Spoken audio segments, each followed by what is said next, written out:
A former Sioux Falls counselor will now spend 5 years in prison for sexually taking advantage of one of his patients. Earlier this year, Roy Conrad pleaded guilty to 2 counts of sexual penetration by a psychotherapist. In the Lincoln County Courthouse today, his victim spoke out. 60-year-old Roy Conrad left the courthouse in handcuffs after a 2-hour sentencing hearing that included testimony from his victim. In her statement, the victim detailed her experiences with Conrad that included hugs before and after her sessions, as well as Conrad touching her stomach and breasts. The victim said Conrad told her it was all to help her with her fear of physical touch.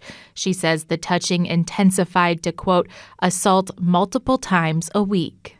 You know, what's so wrong about this particular offense under our law is that a counselor is a position of trust and a position that we would call a power differential, meaning that the counselor has that power over his patient. And in this case, the doctor manipulated and exploited a lot of those vulnerabilities that this victim presented with. While handing down her sentence, Judge Rachel Rasmussen said that the relationship between Conrad and the victim was not an affair, but rather, quote, sexual assault, pure and simple, unquote.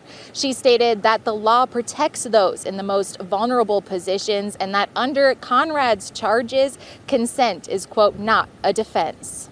Counselors should not be touching you. Counselors should not be inviting you to engage in a personal relationship with them outside of that counseling and professional relationship. Those are red flags.